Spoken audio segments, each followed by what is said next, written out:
Tiger ক্রিকেটারদের মধ্যে দ্রুততম সময়ে ওয়ানডে ফরম্যাটে 15 ডাকের লজ্জার রেকর্ড গড়লেন লিটন কুমার দাস। চলতি বছর মোট 5টি ওয়ানডে খেলেছেন লিটন, তার মধ্যে ডাক মেরেছেন 3টিতে, আর তাতে তিনি পেছনে ফেলেছেন মাশরাফি রফিকদের। সবশেষ গেল বছর 50 ওভারের ক্রিকেটে 2 অঙ্কের রানের দেখা পেয়েছিলেন এই টাইগার ওপেনার। ক্যারিয়ারের শুরুটা হয়েছিল রাজস্বিক। লিটন দাসের টেকনিক নিয়ে চর্চা ছিল মুখে মুখে, কোচ, নির্বাচক কিংবা সমর্থক সবার কাছে লিটন ছিলেন প্রশংসার পাত্র।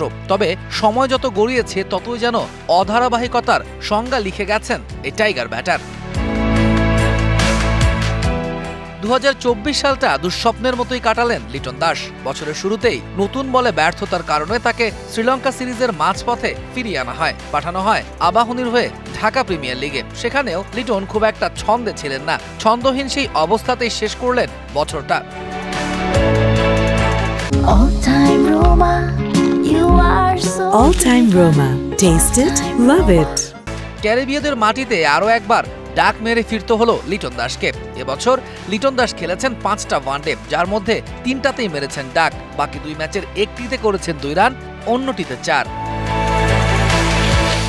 বছরের 3য় ডাকের পাশাপাশি লিটন নিশ্চিত করেছেন ওয়ানডেতে নিজের 15তম ডাক। টাইগার জার্সিতে 15 বা এর চেয়ে বেশি ডাক মেরেছেন মোটে 5 জন। লিটন ছাড়া এই লিস্টে আছেন তামিম ইকবাল, মাশরাফি বিন মুর্তজা, মোহাম্মদ রফিক ও হাবিবুল বাশার সুমন। তবে ওয়ানডেতে 15 ডাক হজম করতে মাশরাফি কিংবা রফিকের চেয়েও কম সময় নিয়েছেন লিটন দাস। লেগেছে মোটে 93 ইনিংস। সবশেষ 2023 সালের ডিসেম্বরে 50 ওভারের ক্রিকেটে 2 অঙ্কের রানের দেখা পেয়েছেন লিটন। গেল বছরের 17 ডিসেম্বর ডানেডিনে নিউজিল্যান্ডের বিপক্ষে করেছিলেন 22 রান, আর সবশেষ অর্ধশতকের দেখা পেয়েছিলেন গেল বছরের অক্টোবরে। সেঞ্চুরির গল্পটা না হয় তোলাই থাক। তৌহিদুল ইসলাম, ডিবিসি নিউজ ডেস্ক।